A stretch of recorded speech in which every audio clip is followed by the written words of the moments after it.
Sur les réseaux sociaux, son nom est plus que viral que sa personne. Sa passion pour les nuages a fait de lui une star de la météo. Comme beaucoup de Sénégalais, je fais partie de ceux qui ne ratent jamais la météo de Riyad. Et j'imagine que ça vous dit déjà beaucoup de choses.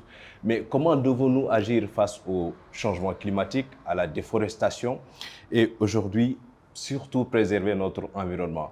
C'est l'objet de cette émission qui reçoit aujourd'hui Monsieur Météo Riyad Kawar, que nous avons vraiment le plaisir de recevoir.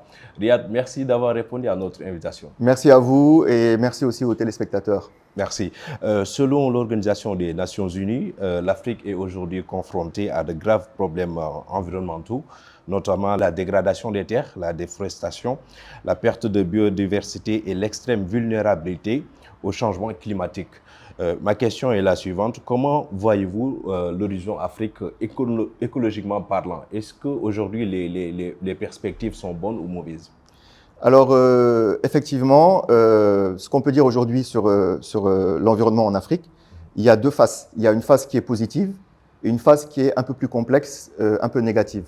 Si on doit séparer l'Afrique aujourd'hui, on doit la séparer climatologiquement parlant, surtout sur deux grandes phases, deux grandes régions, la région du Sahel et la région équatoriale, qui est une région, aujourd'hui, la région équatoriale est une région qui arrive encore à se restaurer de manière naturelle grâce au cycle des pluies. Et nous avons aussi la région sahélienne. Donc, ce qu'on peut dire en globalité, c'est qu'il y a des choses qui se font actuellement sur le continent qui permettent de rester optimiste par rapport à l'avenir. Il y a certaines zones, donc ces zones humides qui sont encore préservées, cette zone équatoriale, où il y a encore beaucoup de biodiversité, beaucoup d'écosystèmes encore naturels. Mais nous avons malheureusement aussi de l'autre côté une dégradation des écosystèmes qui se fait dans le Sahel. Donc tous les pays qui se situent au nord de la Côte d'Ivoire, du Sénégal, le Mali, le Burkina Faso, Niger, etc. jusqu'à Djibouti. Donc cette zone-là qui malheureusement connaît aujourd'hui des effondrements en termes d'écosystèmes et donc d'environnement.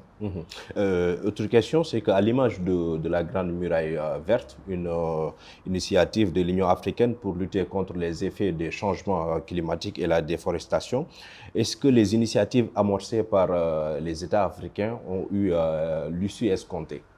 Alors oui, aujourd'hui, la Grande Muraille verte est un très beau projet, un très grand projet, c'est vrai, qui s'étend sur 7000 km quand même de Dakar jusqu'à Djibouti. Ce qu'on peut dire aujourd'hui, en tout cas, c'est qu'il y a de très bonnes nouvelles à ce niveau-là, surtout au niveau sénégalais. Je pense que le Sénégal, c'est peut-être même la première nation qui s'est mise à ce travail, ou en tout cas qui a aujourd'hui fourni des résultats positifs. Comment? Déjà par la reforestation, le reboisement, ce qui a permis de restaurer les sols, donc d'amender les sols, de les rendre beaucoup plus fertiles pour l'agroforesterie, parce que dans ces zones-là aussi, c'était des zones ce sont d'ailleurs toujours des zones qui sont rurales, où les populations locales sont accrochées au travail de la terre. Et donc, ça a permis de restaurer des écosystèmes, de mettre en place l'agroforesterie et de créer des activités durables autour. Par contre, quand on va sortir du Sénégal et qu'on va se diriger dans le sens de Djibouti, malheureusement, aujourd'hui, nous avons encore des retards qui sont visibles au niveau de cet engagement de la Grande Muraille verte. Mais on peut malheureusement les amputer aux problèmes politiques qu'il y a dans la zone, qui est par exemple le terrorisme, le djihadisme, qui aujourd'hui freinent ces élans-là de reboisement et de reforestation, juste pour la sécurité des volontaires et des organismes gouvernementaux de l'environnement. L'environnement, ça doit être une affaire de tous. Comment aujourd'hui impliquer les populations dans le cadre de la préservation de notre environnement? Je pense qu'aujourd'hui, plus que toujours, ce qu'il faudrait, c'est que les politiques soient beaucoup plus fortes dans le cadre de l'environnement pour justement accompagner les populations. Je pense que ce qu'il faudrait, ce sont des gouvernements qui mettent en place, en avant, dans leur discours, les problématiques environnementales, parce que tout est lié à l'environnement. Aujourd'hui, si on arrive à ouvrir son magasin et à vendre, c'est parce qu'on respire. Et si on respire, c'est parce qu'il y a des arbres qui nous fournissent de l'oxygène.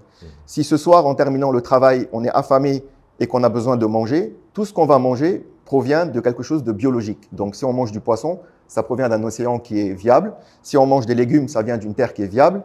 Si on mange de la viande de bœuf ou de mouton, ça vient aussi de pâturage et qui existe. Et donc, ce qu'il faudrait aujourd'hui, pour qu'on puisse continuer à se soigner, à travailler, à étudier et à vivre nos vies, ce serait donc qu'on ait des environnements viables. Et ça, ce sont les politiques qui peuvent mettre en place ce genre de choses, de programmes, de manière inclusive, et puis surtout impliquer les populations. Donc donner aussi une force de décision et une force de participation aux populations, parce que dans ces zones-là, ce sont des zones assez reculées, où nous avons, heureusement, des populations qui sont autochtones, donc qui ont vécu pendant des années dans ces zones-là, et qui peuvent aujourd'hui, par mémoire visuelle, se rendre compte d'une dégradation et pouvoir apporter eux-mêmes des solutions qui pourraient être prises en compte par des écologistes, par des organismes de l'État, par les ministères de l'Environnement et des Développements durables, par exemple.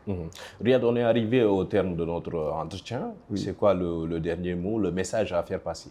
Alors, le message à faire passer, c'est la résilience, c'est de rester optimiste, parce qu'aujourd'hui, on voit, malgré que c'est compliqué de restaurer les écosystèmes, on voit qu'il y a quand même des écosystèmes qui arrivent à être restaurés, comme la Grande Muraille Verte, comme les mangroves de Casamance grâce à Ali Haïdar, qui a permis aujourd'hui à des femmes de cultiver, de revenir dans les rizières, de cultiver le riz, qui est donc une activité économique, une activité aussi nourricière, et de partir aussi vers la création d'emplois. Moi, j'ai un rêve, si je peux en faire part, oui. C'est qu'on puisse créer des forest villages, c'est-à-dire des villages forêts. Par exemple, de partir dans des zones désertiques, comme peut-être la région de Louga ou la région du Ferlo, près de Matam par exemple, et puis de créer à partir de rien des villages dans lesquels on va créer des emplois, donc prendre des chômeurs, des gens qui ont envie de travailler, de leur payer même ne serait-ce que le SMIC, mais à partir de quoi? À partir de leviers économiques internationaux qui proviendraient de travaux de pollueurs-payeurs. Je parle par exemple du carbone positif, du bilan carbone.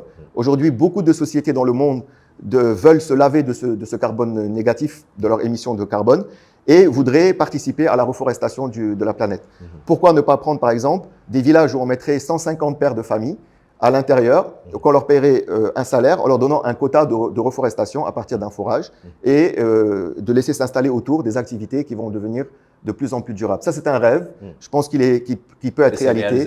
Voilà, d'autant plus qu'aujourd'hui, on a de plus en plus les nations qui communiquent entre elles sur les projets environnementaux, que ce soit des dégradations ou bien des réussites. Il y a des expériences qui se partagent. Donc ça, c'est un rêve.